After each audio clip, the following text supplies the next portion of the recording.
আসসালামু আলাইকুম এভরিওয়ান, আশা করি সকলে ভালো আছেন। তো জেলা পরিষদ কার্যালয়ের চাকরির একটি নোটিশ প্রকাশিত হয়েছে। এ সংক্রান্ত সকল বিষয় আপনাদের সাথে বিস্তারিত আলোচনা করব।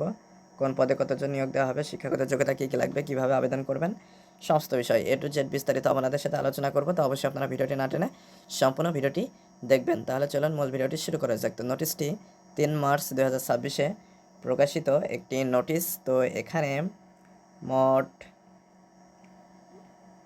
9টি পদ রয়েছে, যেমন হিসাবরক্ষক হিসেবে একজন, সার্টিফিকেট হিসেবে একজন, উচ্চমান সহকারী হিসেবে একজন, নিম্নমান সহকারী কাম মুদ্রাক্ষরিক হিসেবে একজন, ইলেকট্রিশিয়ান হিসেবে একজন, ডুপ্লিকেটিং মেশিন অপারেটর কাম দপ্তর হিসেবে একজন, অফিস সহায়ক হিসেবে একজন, প্রহরী হিসেবে একজন, পরিচ্ছন্নতা কর্মী হিসেবে একজন নিয়োগ দেওয়া হবে। তো এখানে পদের সংখ্যা, বেতনক্রম, শিক্ষাগত যোগ্যতা উল্লেখ করা রয়েছে। যেমন হিসাবরক্ষক হিসেবে যদি আবেদন করতে চান তাহলে স্বীকৃত বিশ্ববিদ্যালয় হতে বাণিজ্যে স্নাতক ডিগ্রি এবং প্রাতিষ্ঠানিক কাজে অভিজ্ঞতার প্রয়োজন পড়বে। তাছাড়া প্রত্যেকটা পদেরই শিক্ষাগত যোগ্যতা পাশে দেওয়া রয়েছে। তো এগুলো আপনারা একটু দেখে নিতে পারেন। তো এখন আমি চলে আসছি শর্তাবলীতে। তো এখানে আবেদন করতে হলে অবশ্যই জন্মসূত্রে বাংলাদেশের প্রকৃত নাগরিক হতে হবে। আবেদনকারীর বয়স 6/4/2026 খ্রিস্টাব্দে 18 থেকে 32-এর ভিতরে বয়স থাকতে হবে। বয়স প্রমাণের ক্ষেত্রে কোনো প্রকার এফিডেভিট গ্রহণযোগ্য হবে না।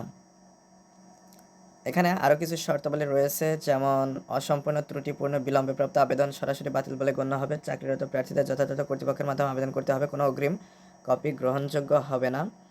তো এখানে আপনারা আবেদন করতে হলে আবেদনকারী কর্তৃক নির্ধারিত আবেদন ফর্ম স্বহস্তে লিখিত হতে হবে এবং খামের উপরে পদের নাম উল্লেখপূর্বক আবেদন ফর্ম ডাকযোগে 6/4/2026 খ্রিস্টাব্দ তারিখ অফিস চলাকালীন সময়ের মধ্যে প্রধান নির্বাহী কর্মকর্তা জেলা পরিষদ সিরাজগঞ্জ বরাবর পৌঁছাতে হবে।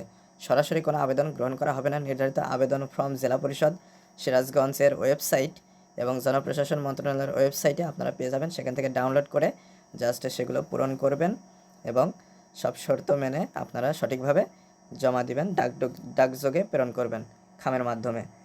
তো আশা করি এখানে এই বিষয়গুলো বুঝতে পেরেছেন। এছাড়াও এখানে আরও কিছু শর্তাবলী রয়েছে। একই ব্যক্তি একাধিক পদের জন্য আবেদন করতে পারবেন না। প্রার্থীদের নির্বাচনী পরীক্ষায় অংশগ্রহণের জন্য কোনো প্রকার টিএডিএ প্রদান করা হবে না। লিখিত, ব্যবহারিক ও মৌখিক পরীক্ষার মাধ্যমে নিয়োগ কার্যক্রম সম্পন্ন হবে। লিখিত পরীক্ষায় উত্তীর্ণদেরকে পরবর্তীতে ব্যবহারিক ও মৌখিক পরীক্ষায় অংশগ্রহণ করতে হবে। এ নিয়োগ সম্পূর্ণ অস্থায়ী। সন্তোষজনক শিক্ষানবিকাশ সমাপ্তির পর বিধি মোতাবেক স্থায়ী করা হবে। কোনো তথ্য গোপন করে বা ভুল তথ্য প্রদান করে চাকরিতে নিয়োগপ্রাপ্ত হলে সংশ্লিষ্ট প্রার্থী নিয়োগ বাতিল সহ তার বিরুদ্ধে আইনানুগ ব্যবস্থা নেওয়া হবে। তো মৌখিক পরীক্ষার সময় প্রার্থীরা অবশ্যই সকল সনদপত্রের মূল কপি প্রদর্শন করতে হবে। নিয়োগের ক্ষেত্রে কোনো প্রকার তদবির প্রার্থীর অযোগ্যতা হিসেবে গণ্য হবে। কোনো কারণ দর্শানো ব্যতি রেখে নিয়োগকারী কর্তৃপক্ষ এ নিয়োগ বাতিলের ক্ষমতা সংরক্ষণ করেন।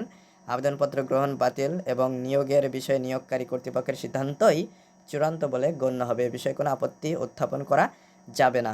তো আপনারা যারা আবেদন করতে চাচ্ছেন অবশ্যই সঠিক তথ্যগুলো দিয়ে সঠিকভাবে আবেদনটা করবেন।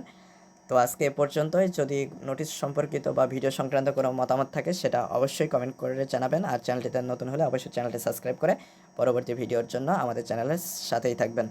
তো পরবর্তী ভিডিওতে কথা হবে। আজকে এ পর্যন্তই। ধন্যবাদ সবাইকে।